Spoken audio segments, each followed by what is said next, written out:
আল্লাহ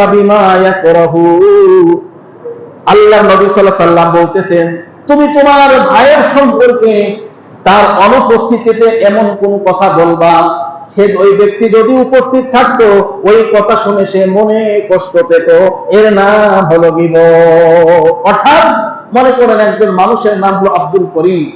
আব্দুল করিম এই মসজিদের ভিতরে নাই। এই মসজিদের ভিতরে আব্দুল করিম সম্পর্কে আমি একটা কথা বললাম, তার সমালোচনা করলাম, তার সম্পর্কে একটা কথা বললাম, বলার পরে ওই ব্যক্তি যদি এখানে উপস্থিত থাকতো আব্দুল করিম, তাহলে আমার এই কথায় সে কষ্ট পাইত, আমার থেকে এই কথা সে শুনতে চায় না, সে কষ্ট পাবে এই কথা শুনলে। তাহলে এর নাম হলো গীবত। এর নাম কি বলেন তো? গীবত। এখন এক সাহাবী জিজ্ঞাসা করলেন, ইয়া রাসূলুল্লাহ, যে কিলা আফরাইতা ইন কানা ফি আখি আকুলু মা ক্বালা। আল্লাহর নবীর একজন সাহাবী বললেন, ইয়া রাসূলুল্লাহ, ইয়া হাবিবাল্লাহ, আমি একজন ব্যক্তি সম্পর্কে একটা কথা বললাম, ওই ব্যক্তির অনুপস্থিতিতে যদি ওই গুণটা যদি ওই ব্যক্তির ভিতরে থেকে থাকে তাহলে কি হবে? অর্থাৎ আমি তো সমালোচনাটা করলাম আব্দুল করিমকে নিয়ে, এই আব্দুল করিমের ভিতরে যে সমালোচনাটা করেছি যে বিষয় নিয়ে, সেই বিষয় যদি আসলেই থেকে থাকে, এরকম হয় না কারো বিষয়ে সমালোচনা করছে, আসলে তার ভিতরে ওই গুণটা কি আছে, আছে, তাহলেও কি গীবত হবে?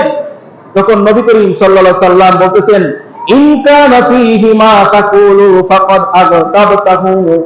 তুমি যে বিষয় নিয়ে সমালোচনা করেছো, ওই বিষয় যদি ওই আব্দুল করিমের ভিতরে, ওই ব্যক্তির ভিতরে থেকে থাকে, তাহলে তার নাম হবে গীবত। তার নাম কি? গীবত। আর যদি ওয়াইল্লাম ইয়াকুনহু ফাকাদ বাহাত্তাহু, তুমি যে বিষয় আলোচনা করেছো, সমালোচনা করেছো, ওই গুণ যদি ওই ব্যক্তির ভিতরে না থাকে, তাহলে তুমি তাকে কি করেছো? অপমান করেছো। সকলে বলুন নাউজুবিল্লাহ। তুমি তাকে অপবাদ দিয়েছো।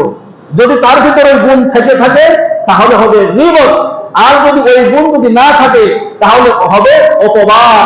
আর গীবতের চাইতে অপবাদের গুনাহ সবথেকে বেশি বড় মারাত্মক। সকলে বলে নাউজুবিল্লাহ। গীবতের চাইতে অপবাদের গুনাহী সবথেকে বড়। এই জন্য ভাইয়ের আমার, বন্ধুগণ আমার, একজন ভাইয়ের অনুপস্থিতিতে তার নিয়ে সমালোচনা আমরা করব না। বিশেষ করে আমাদের ভিতরে চায়ের দোকানে বসে আড্ডা দেওয়ার প্রবণতা দিন দিন আমাদের সমাজের ভিতর বাড়ছে, ঠিক কিনা বলেন? গ্রামের ভিতর হোক, শহরের ভিতর হোক, সকালে মাগরিবের পরে সকালে বসে চা খাওয়ার বিভিন্ন রকম গীবত করে আমরা থাকি। এটা কিন্তু অনুচিত। গীবত করলেই কিন্তু জাহান্নামের ঠিকানা আপনার হয়ে যাবে। সকলে বলেন নাউজুবিল্লাহ।